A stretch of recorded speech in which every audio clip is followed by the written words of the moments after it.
Namaste. Myself, Dr. Nikita. I work as a neurologist at Alchemist Hospital, Panchkula. So, like you all know, this month of November is celebrated as the World Epilepsy Awareness Month. And today, that is 17th of November, is the National Epilepsy Day. So, I just wanted to discuss a few points which the patients in our OPD commonly come up with, few myths, and want to tell them what is right and what is wrong regarding seizure, epilepsy, fits या दौरा जिसको कहते हैं, तो उसके बारे में कुछ जागरूकता के बारे में कुछ पॉइंट्स मैं बताना चाहती हूँ। सबसे पहले कि व्हाई द सीजर हैपन और epilepsy happen, it is basically because of abnormal excessive discharges in the brain. जैसे कि हम जानते हैं कि कुछ एक्टिविटी ब्रेन की चलती रहती है, इलेक्ट्रिक डिस्चार्जेस होते हैं, जब वो ज्यादा तरीके से हो जाते हैं और अबनॉर्मल वे से स्प्रेड हो जाते हैं, तो तब ये सीजर या दौरा या मिर्गी या फिट जिसको कहते हैं वो होता है हमारे दिमाग में। तो ये इसके कॉमन साइंस और सिम्टम्स होते क्या हैं? अक्सर लोग हमसे पूछते हैं कि जैसे अब नॉर्मली हाथ पैर की जर्की मूवमेंट्स हो जाना, बॉडी में स्टिफनेस आ जाना या बेहोशी हो जाना अचानक से, क्या बस यही मिर्गी होती है या सीजर होता है कि इसको छोड़ के और भी कुछ होता है? So what I want to tell people is it's not just the abnormal jerky movements, चारों हाथों पैरों का होना, बट समटाइम्स सीजर और मिर्गी can also present as की abnormal sensory symptoms की बस एक ही हाथ में थोड़े टाइम के लिए, थोड़े समय के लिए कुछ झंझनाहट होना, या एक ही जगह बैठ के एक ही जगह कोई इंसान एक जगह स्टेयर करता रहता है कंटिन्यूसली, या टेम्पररी कंफ्यूजन में चले जाते हैं, या अबनॉर्मली एक जगह बैठे और सडनली बेहोशी में चले जाते हैं। तो ये सारी चीजें भी एक सीजर या फिट्स के फॉर्म में रिप्रेजेंट करते हैं। और दूसरी चीजें, मतलब जैसे कोई घर में किसी को हमारे सीजर है, तो एक कॉमन मिथ रहता है, क्या ये बीमारी उनसे हमें भी लग सकती है?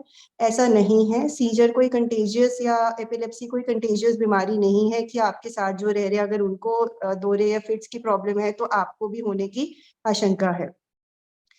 कॉमन चीज एक और जो लोग हमसे अक्सर पूछते हैं कि एक बारी हमें मिर्गी की दवाई स्टार्ट कर दी है तो क्या ये डॉक्टर साहब हमें लाइफ लॉन्ग खानी है? नहीं, ऐसा बिल्कुल नहीं है। ऐसा हर मरीज में नहीं होता है। It is always individualise. It depends कि आपके फिट्स या मिर्गी किस कारण हो रहे हैं और दवाई का आपका कैसा चल रहा है। जैसे आपकी जो दवाई चल रही है वो सही टाइम से स्टार्ट हुई है, आप सही तरीके से उसको खा रहे हो, लगातार जो आपको दवाई दी गई है उसका जो एक ऑप्टिमम डोज होता है वो आप दवाई ले रहे हो कि नहीं ले रहे हो। जनरली हम कहते हैं कि 3 साल का कोर्स होता है, बट किन्हीं किन्हीं केसेस में जैसे जब हम उसको धीरे धीरे कम करके विड्रॉ करते हैं और उस टाइम पे दोबारा अगर दौरा पड़ जाता है मरीजों को, तो हम उसको लंबे तौर के लिए कंटिन्यू करते हैं। ठीक है। एक और चीज जो कॉमनली हमसे पूछी जाती है कि डॉक्टर साहब हम कई सालों से दवाई खा रहे हैं बट कोई फर्क नहीं आ रहा, अभी भी दौरे हो रहे हैं। Yes, it can happen. There are few cases or patients in which the seizure persists even despite giving the optimum dose of anti-epileptic, and that dose is 2 anti-epileptic optimum dose. Still patients keep on having these seizures. तो उन cases में कुछ ऐसे patients होते हैं जिनको हम surgical option देते हैं, प्रोवाइडेड उनके जो हमें न्यूरो इमेजिंग कुछ हम टेक्निक्स जो यूज करते हैं उसके बेसिस पे ईजी करते हैं, उन पे हमें लगता है कि इनको सर्जिकल ऑप्शन देना जरूरी है। तो ये सारी चीजें वो अपने नजदीकी न्यूरोलॉजिस्ट से मिलके एक बार डिस्कस कर सकते हैं, एंड आई एम श्योर कि जो भी न्यूरोलॉजिस्ट है they will be better able to guide them what to do next. और लास्टली कुछ चीजें जो एक दौरा या मिर्गी किसी इंसान को अगर आप सामने होते हुए देख रहे हैं जो आपको करनी चाहिए और नहीं करनी चाहिए। सो फर्स्टली, अगर किसी को भी आपके सामने, चाहे आप पार्क में चल रहे हैं, वॉक कर रहे हैं और सामने किसी को, या आप स्टेशन पे खड़े हैं बस पकड़ रहे हैं, तो किसी को मिर्गी का दौरा आपके सामने पड़ जाता है, तो आपने क्या करना है? सबसे पहले तो उसको एक जगह लिटा देना है और पेशेंट को एक करवट में लिटाना है ताकि वो अपनी सांस को बरकरार, ब्रीदिंग प्रॉपर्ली उसकी मेंटेन रहे। मुंह में कोई भी ऐसी चीज नहीं डालनी है, जैसे कोई घर में कभी हो जाता है तो चम्मच घुसा देते हैं, हैंकरचीफ डाल देते हैं मुंह में, ताकि वो कहते हैं कि जीभ ना कट जाए या जीभ ना पीछे गिर जाए, उस कारण वो ऐसी चीजें मुंह में डाल देते हैं। ये बिल्कुल नहीं करना। It can be dangerous for the patient.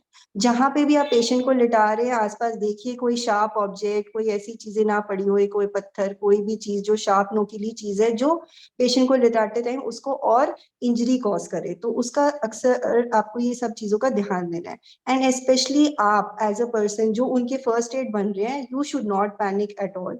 आपको लगे कि दौरा नहीं टूट रहा, दौरा लंबा खिंच रहा है और आप उसकी मदद के लिए कुछ करना चाहते हैं, तो डेफिनेटली एम्बुलेंस को कॉल कीजिए और जो भी नजदीकी अस्पताल है वहां जाइए और मिर्गी के लिए इलाज करवाइए। मिर्गी is treatable, seizure is treatable, इससे कोई डरना नहीं हमें। We all can fight seizure and epilepsy if together. एक और चीज जो बहुत इम्पोर्टेंट है कि हमें जिनको मतलब सीजर या एपिलेप्सी फिट्स होते हैं उनको क्या प्रिकॉशन लेने चाहिए।